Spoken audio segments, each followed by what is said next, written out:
अख्तरुल ईमान साहब को अगर बीजेपी आरएसएस से इतना ही डर है तो वो घोषणा कर दे कि हम बीजेपी को रोकने के लिए चुनाव नहीं लड़ लेंगे, तब वो जो है ये होगा कि नहीं वो सही मायने में बीजेपी के बहुत विरोधी हैं।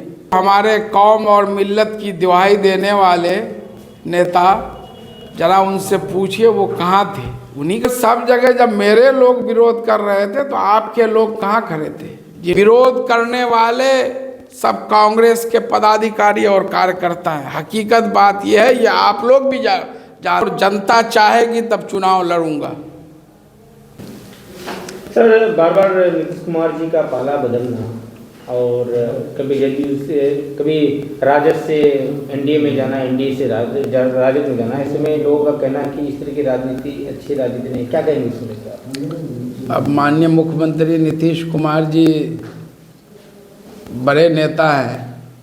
अब वो किन परिस्थितियों में, किन हालात में अपना गठबंधन बदलते हैं तो इनका बेहतर जवाब वही दे सकते हैं। जहाँ तक मेरी बात है, मैं जहाँ से अपनी राजनीति की शुरुआत किया हूँ अभी तक वहीं बना हुआ हूँ पिछले 14 साल से। 2010 में सितंबर 20 को मैंने सरकारी शिक्षक के नौकरी से त्यागपत्र दिया और तब से लेके अब तक जेडीयू के मैं पार्टी में था और मैं वहीं हूँ।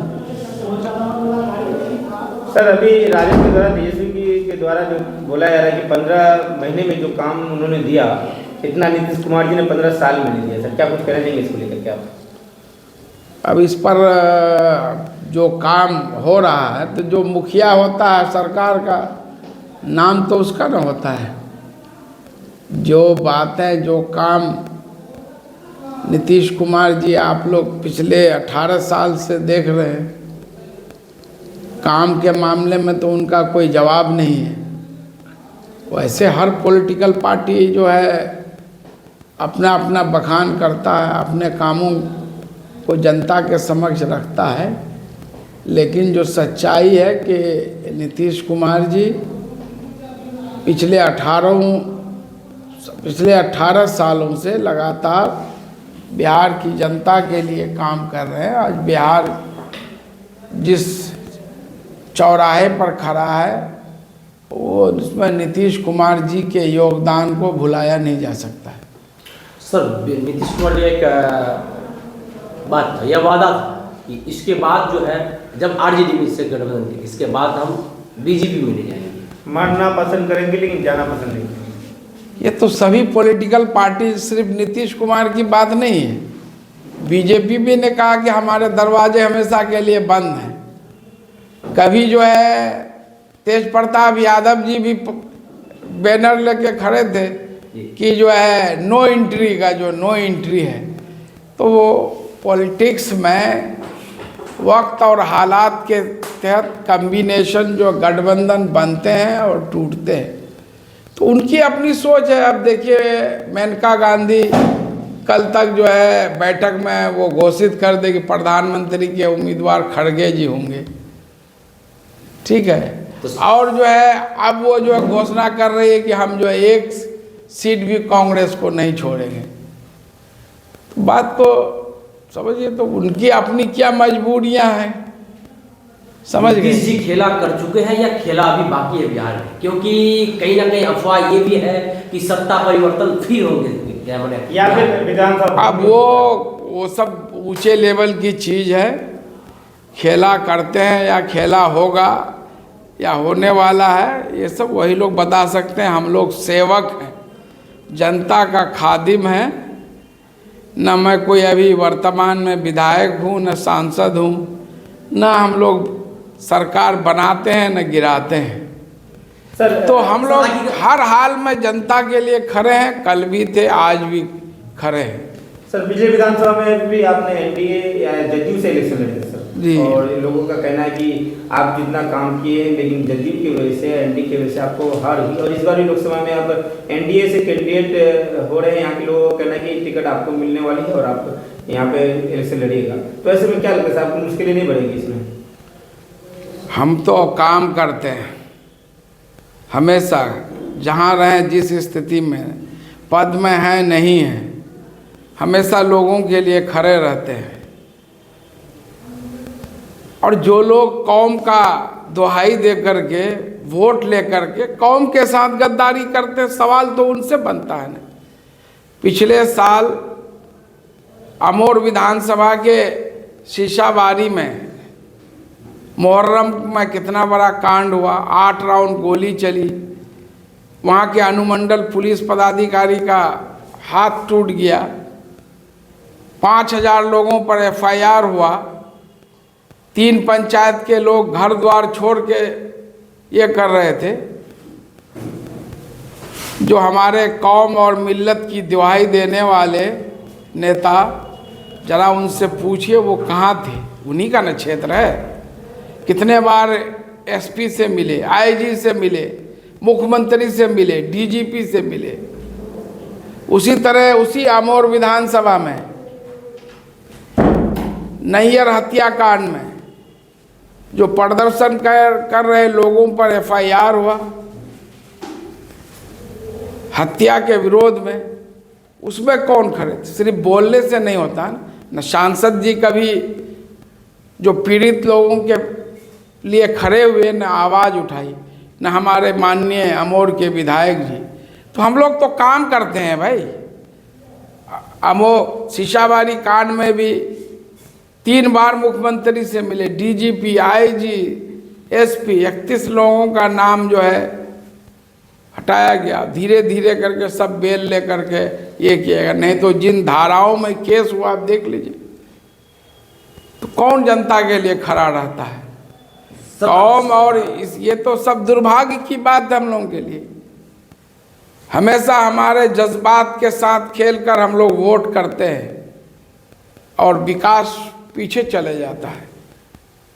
सर, राहुल गांधी का भारत जोड़ो न्याय यात्रा किशनगंज होते हुए अमोर के रास्ते अररिया पहुंचे, और जिसमें आपके लोगों के कांग्रेस के लोगों का कहना है, उन लोगों का आरोप है आप पर और आपके लोगों पर कि आप लोगों ने जगह जगह विरोध करवाया डॉक्टर जावेद जो अभी हम के सांसद उनका। क्या सच्चाई है? मैं क्यों उनका विरोध करूंगा भाई?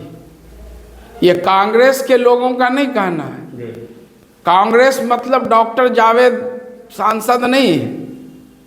आप जाके उनके पार्टी पदाधिकारी कार्यकर्ता से बात कर लीजिए। 80% से ज़्यादा लोग उनसे कितने नाराज हैं आपको पता चल जाएगा। आरोप लगाना तो आसान है।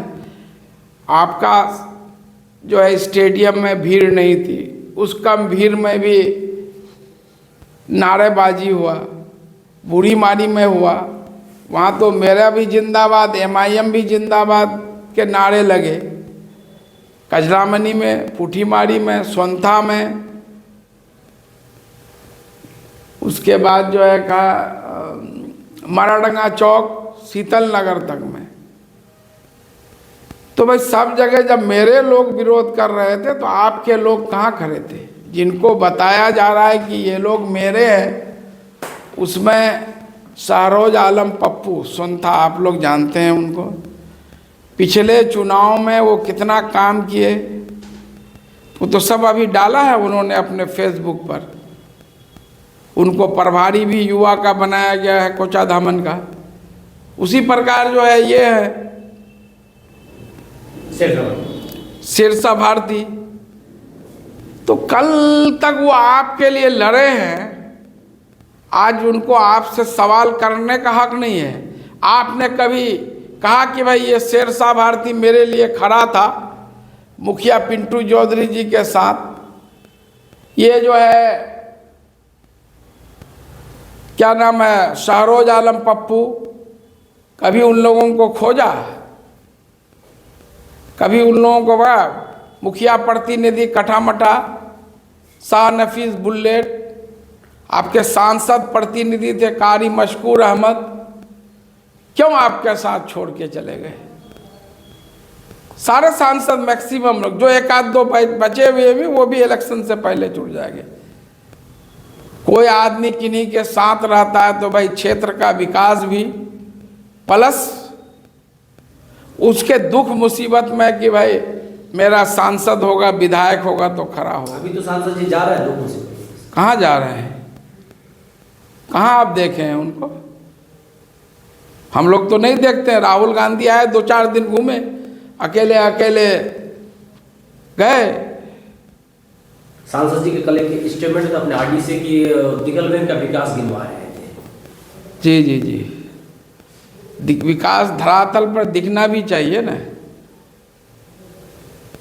तो उसी हिसाब से काम कर रहे हैं सांसद जी हैं? उस हिसाब से तो काम कर रहे हैं। अरे तो सांसद जी कर रहे हैं तो मैं कहाँ कर रहा हूँ भाई? तो जनता से पूछ लीजिए ना उनके काम का लेखा जोखा। खुद कांग्रेस ने भी अपना इंटरनल सर्वे है, उसमें क्या कहा है? ये विरोध करने वाले सब कांग्रेस के पदाधिकारी और कार्यकर्ता हैं। हकीकत बात यह है, ये आप लोग भी जानते हैं, लेकिन अपने नाकामी पर पर्दा डालने के लिए तो ही है। ये तो सबसे बड़ी नाकामी है ना कि भाई आपके राहुल गांधी कांग्रेस के सबसे बड़े नेता हैं, कद्दावर नेता हैं, उनके प्रोग्राम में आपने रुविधासा में रखा, वहाँ से फिर स्टेडियम को भी आप नहीं भर पाए। हमारे प्रदेश अध्यक्ष आए थे तो वो भीड़ देखे थे, पूरा काफिला जो सर्किट हाउस के यहाँ सभी रोड जाम था।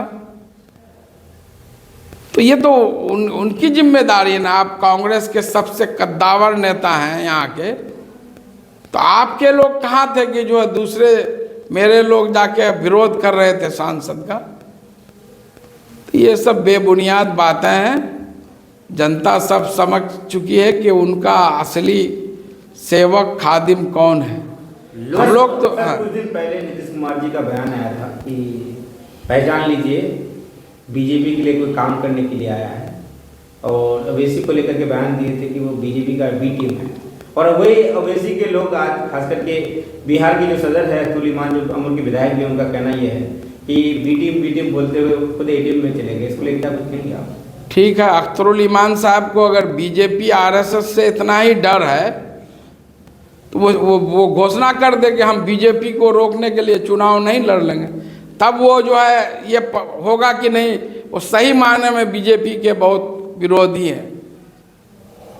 अगर वो सही मायने में बीजेपी को रोकना चाहते हैं, आरएसएस को रोकना चाहते हैं, जैसा वो बोलते हैं, तो उसका सीधा है ना भाई, उसको करके दिखा दीजिए ना। आप बोल दीजिए हम नहीं लड़ेंगे, बीजेपी को रोक दीजिए, रुक जाएगा यहाँ पर। तो खाली बोलने से नहीं होगा ना। अरे भाई नीतीश जी का तो 18 साल में 15 साल, लगभग 15 साल तो बीजेपी के साथ ही ना गठबंधन रहा है। 3 साल राजद के साथ रहा है। 1 साल से अधिक कुछ वो अपने समय 2013 से 14 किसी के साथ गठबंधन नहीं रहा है। लोकसभा चुनाव नजदीक है सर, किशनगंज लोकसभा सीट आखिरकार जेडीयू या बीजेपी किसको मिलेगी? ये शीर्ष नेतृत्व तय करेगा। और जहाँ तक मेरी बात है, मैं जनता के लिए कल भी खड़ा था, आज भी खड़ा हूँ। और मेरे लिए सिर्फ टिकट ही महत्व नहीं रखता है। हमारे लोग जनता के बीच जा रहे हैं, मैं जा रहा हूँ रात दिन। टिकट मिलेगा और जनता चाहेगी तब चुनाव लड़ूंगा। जनता चाहेगी, जनता हमने अगर काम किया है, मेरे काम को सराहेंगे, तब सोचेंगे। नहीं, वही ना, पिछले बार भी मुझे टिकट। सर अब तो जेडीयू जो है वो बीजेपी से अलायंस हो चुकी है, गठबंधन कर चुकी है। जी जेडीयू बीजेपी के यहाँ के जो जिला अध्यक्ष उनका एक मैं पेपर में बयान, मैं इन सब बातों पर कटाक्ष नहीं कर सकता हूँ। मेरी ये हैसियत नहीं है कि मैं ये कह दूँ यहाँ से कौन चुनाव लड़ेगा। ये शीर्ष नेतृत्व का काम है। इसलिए जो चीज़ मेरे बस में नहीं है वो चीज़ मैं बता सकता हूँ। मेरे बस में है कि मैं चुनाव लड़ूंगा नहीं लड़ूंगा, ये मैं कर सकता हूँ। सिर्फ टिकट ही बहुत बड़ा फैक्टर नहीं है। टिकट के साथ साथ जनता अगर चाहेगी, जनता को अगर विकास चाहिए, जनता अगर लब्बे करेगी तो ठीक है, नहीं तो हम जहाँ हैं ठीक है। यहाँ पर 2 पार्टी दिग्गज है, तीसरा पार्टी है एनडीए, एक एमआईएम, दूसरा कांग्रेस, तीसरा आपका जो एनडीए। तो एनडीए कितना चुनौतीपूर्ण होगा इन दोनों पार्टी से? सबके लिए चुनौती। पिछले चुनाव में आप देखा ही ना, 2019 में विधानसभा और लोकसभा का जो स्थिति अलग अलग है। एनडीए में महमूद अशरफ साहब मरहूम मात्र 34,000 वोट से चुनाव हारे थे जी, और किशनगंज जिले से एनडीए लीड की थी यहाँ से, लेकिन वो अपने घर में ही अमोर और बैसी में ही बहुत ज़्यादा पिछड़ गए, अंत 34,000 वोट से चुनाव हार गए। हर चुनाव चुनौतीपूर्ण है, हर चुनाव चुनौतीपूर्ण है, और जो पार्टी या जो कैंडिडेट चुनाव को चुनौती के रूप में नहीं लेता वो कभी सफल नहीं हो सकता है। अंत में जनता का क्या संदेश? जनता से मेरा यही संदेश है कि किशनगंज सीमांचल का ये क्षेत्र बहुत ही अमन शांति का क्षेत्र है। यहाँ के गंगा यमुनी तहजीब पूरे देश और दुनिया में इसकी मिसाल है। तो मेरी लोगों से अपील है कि आप जिनको वोट करना है या आपके मन की बात है करें, लेकिन ये आपसी भाईचारा बर्बाद नहीं होना चाहिए। सब हिंदू मुस्लिम सिख ईसाई हम सबको मिल करके इस क्षेत्र को आगे बढ़ाना है, और जो काम करने वाला है, जो विकास कर सकता है, ऐसे लोगों को चुनना चाहिए।